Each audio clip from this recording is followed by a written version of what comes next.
Good morning students, how are you? कैसे हैं आप सब? आप सब ठीक हो ना? सेकंड क्लास हमने क्या पढ़ा था प्रीवियस क्लास में? चैप्टर भाषा, लैंग्वेज। क्या होती है भाषा, भाषा के कितने रूप होते हैं, उनकी डेफिनेशंस क्या होती है, ये सब पढ़ा था ना। आज हम उस भाषा चैप्टर के क्वेश्चन आंसर करेंगे। तो सबसे पहले हम उसका प्रीवियस देखें क्या क्या पढ़ा था। तो स्टार्ट। भाषा, भाषा के द्वारा हम अपने विचार दूसरों तक बोलकर या लिखकर पहुंचाते हैं, उसे क्या कहते हैं? भाषा कहते हैं। क्या कहते हैं उसे? भाषा कहते हैं। भाषा के द्वारा हम अपने विचार दूसरों तक बोलकर या लिखकर पहुंचाते हैं, उसे भाषा कहते हैं। भाषा के दो प्रकार हैं। भाषा के दो प्रकार हैं। कौन कौन से होते हैं? मौखिक भाषा व लिखित भाषा। मौखिक भाषा का कौन सा रूप होता है? बोलना। मौखिक भाषा का कौन सा रूप होता है? बोलना। ऐसे लिखित भाषा का कौन सा रूप होता है? लिखना। कौन सा रूप होता है? लिखना। अब देखो, मौखिक भाषा किसे कहते हैं? अपने भाव या विचार जब हम बोलकर प्रकट करते हैं तो यह मौखिक भाषा कहलाती है। कौन सी भाषा कहलाती है? मौखिक भाषा कहलाती है। Repeat again. अपने भाव या विचार जब हम बोलकर प्रकट करते हैं तो वह कौन सी भाषा होती है? मौखिक भाषा। जैसे ये दोनों बातें कर रहे हैं ना, राजीव मित्रों को बोलकर अपनी बात समझा रहा है। ये एक दूसरे से बात कर रहे हैं ना, एक बोल रहा है और दूसरा समझ रहा है। तो ये कौन सा हो गया? भाषा का मौखिक भाषा का रूप हो गया। ओके, नेक्स्ट इज लिखित भाषा। लिखित भाषा क्या होती है? लिखित भाषा का मतलब होता है भाषा का लिखना व पढ़कर समझना। भाषा का कौन सा रूप होता है? लिखित भाषा का रूप होता है। देखिए, अपने भाव या विचार जब हम लिखकर प्रकट करते हैं, अपने भाव या विचार जब हम लिखकर प्रकट करते हैं तो वह भाषा का कौन सा रूप होता है? लिखित भाषा होती है। कौन सी भाषा होती है? लिखित भाषा। जैसे अब देखो, इस चित्र में ये क्या कर रहा है? ये बॉय, इस बॉय का नाम क्या है? रवि। ये पढ़ रहा है ना, पढ़कर लिखकर समझ रहा है ना, तो भाषा का कौन सा रूप हो गया? लिखित भाषा का रूप हो गया। कौन सा रूप हो गया? लिखित भाषा का रूप हो गया। अब ये देखो क्या है, पूरे विश्व में हजारों भाषाएं बोली जाती हैं। भारत में लोग अनेक भाषा बोलते हैं ना। कौन कौन सी होती हैं? जैसे हिंदी, उर्दू, तमिल, कन्नड़, तेलुगु, कश्मीरी आदि बहुत सारी होती है ना। पंजाबी भी होती है, हर तरीके की भाषा होती है ना। हिंदी भारत भाषा की कौन सी है? राष्ट्रभाषा है। हमारी राष्ट्रभाषा कौन सी है? हिंदी। कौन सी है? हिंदी। इसका जन्म कहाँ से हुआ है? संस्कृत भाषा से हुआ है। हिंदी भाषा का जन्म कहाँ से हुआ है? संस्कृत भाषा से। और इन दोनों की क्या है? लिपि भी एक होती है। लिपि समझाई थी ना मैंने, क्या होती है लिपि? तो हिंदी और संस्कृत भाषा की लिपि कैसी होती है? दोनों की एक होती है। और कौन सी होती है? देवनागरी होती है। ऐसे ही देखो, बहुत सारी भाषाएं होती हैं। जैसे मराठी भाषा बोली जाती है। कहाँ बोली जाती है? महाराष्ट्र में। कहाँ बोली जाती है? महाराष्ट्र में। ओके, नेक्स्ट इज लिपि। लिपि पढ़ाई थी ना आपको। देखो क्या होती है, किसी भी भाषा को लिखने के लिए जिन संकेतों का प्रयोग किया जाता है उसे लिपि कहते हैं। क्या कहते हैं उसे? लिपि कहते हैं। किसी भी भाषा को लिखने के लिए जिन संकेतों का प्रयोग किया जाता है उसे लिपि कहते हैं। हिंदी भाषा की लिपि कौन सी है? देवनागरी। हिंदी भाषा की लिपि कौन सी है? देवनागरी। ऐसे ही बहुत सारी भाषाएं होती है ना।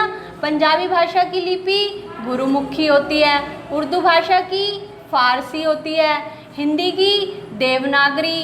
संस्कृत की भी देवनागरी होती है। अंग्रेजी भाषा की रोमन होती है। ओके, सबको समझ आया? चलो अब हम इसके क्वेश्चन आंसर करेंगे। आप सब अपनी नोटबुक में नीट एंड क्लीन वर्क करना। ओके, फर्स्ट क्वेश्चन इज भाषा की परिभाषा दीजिए। बताया था ना आपको भाषा की परिभाषा क्या होती है।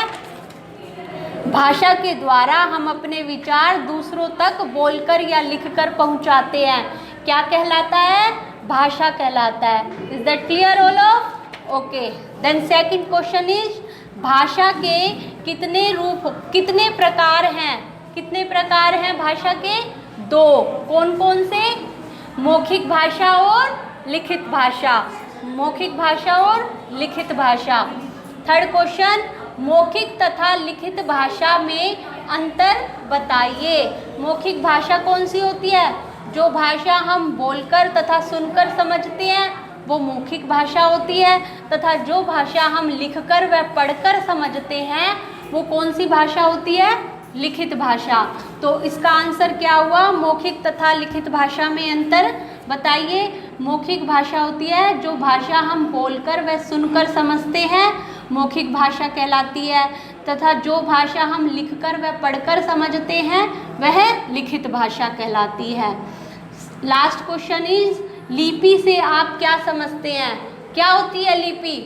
किसी भी भाषा को लिखने के लिए हम जिन संकेतों का प्रयोग किया जाता है, किसी भाषा को भी लिखने के लिए जिन संकेतों का प्रयोग किया जाता है उसे क्या कहते हैं? लिपि कहते हैं।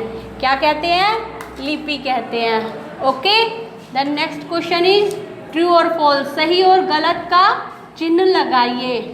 हिंदी भारत की राष्ट्रभाषा है? यस और नो? राष्ट्रभाषा है ना हिंदी की? तो answer is right. Second question is Hindi भाषा की लिपि देवनागरी है? समझाया था ना आपको, याद है ना? हिंदी भाषा की लिपि कौन सी है? देवनागरी है। थर्ड क्वेश्चन इज अंग्रेजी भाषा की लिपि फारसी है? कौन सी है अंग्रेजी भाषा की लिपि? फारसी नहीं है ना, रोमन है ना, तो आंसर इज रॉन्ग। इसका मतलब अंग्रेजी भाषा की लिपि फारसी लिखा हुआ है तो ये क्रॉस आ जाएगा। हमारे देश में केवल हिंदी बोली जाती है, सारी लैंग्वेज बोली जाती है ना, हिंदी, अंग्रेजी, गुरुमुखी, हर तरीके की बोली जाती है ना, तो इसका मतलब यहाँ पर भी क्या आएगा? क्रॉस आएगा। ओके, नेक्स्ट इज निम्न चित्रों में भाषा के किस रूप का प्रयोग किया जाता है?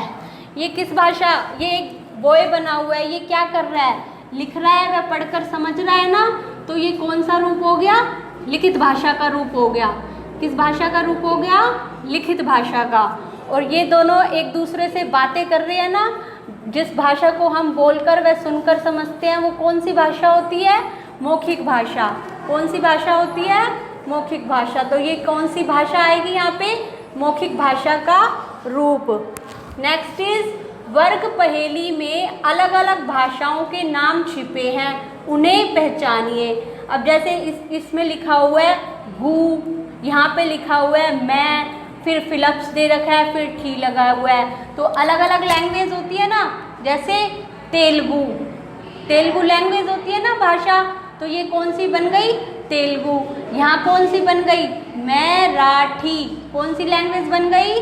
मराठी। ऐसे ही जब यहाँ गु है और यहाँ ती है तो हमें भाषा बनानी है ना, गुजराती।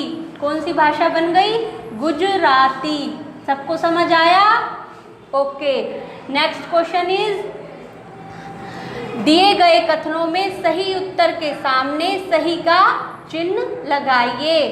फर्स्ट क्वेश्चन इज भाषा की सही परिभाषा है। भाषा किसे कहते हैं? समझाया था ना, बोलकर अपनी बात कहना लिखित भाषा होती है, ये भाषा नहीं होती ना, तो ये रोंग है। लिखकर अपनी बात बताना या समझाना मौखिक भाषा है, ये भी रोंग है। बोलकर या लिखकर अपने विचार पहुंचाना ही भाषा है, ये राइट है ना। हम अपने विचारों को बोलकर लिखकर समझाते हैं, तभी किसी को पता लगता है ना हम क्या बोल रहे हैं और क्या समझ रहे हैं, तो ये भाषा का ये रूप हो गया। आंसर इज बोलकर या लिखकर अपने विचार पहुंचाना ही भाषा है। नेक्स्ट वन,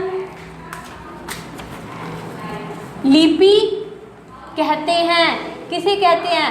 भाषा लिखने के संकेत को कहते हैं या भाषा बोलने के संकेतों को कहते हैं या फिर भाषा के शब्दों को कहते हैं। लिपि में क्या आता है, आपको बताया था ना, भाषा लिखने के जो संकेत होते हैं वो क्या कहलाते हैं, लिपि कहलाते हैं। आंसर इज ये, भाषा लिखने के संकेत। सेकंड इज, हमारी राष्ट्रभाषा है, कौन सी है हमारी राष्ट्रभाषा, अंग्रेजी है, wrong. Sanskrit, wrong. Right answer is Hindi. कौन सी है, हिंदी। हमारी राष्ट्रभाषा कौन सी है, हिंदी। नेक्स्ट वन, अंग्रेजी भाषा की लिपि क्या है, आपको समझाया था ना, अंग्रेजी भाषा की लिपि कौन सी होती है, रोमन।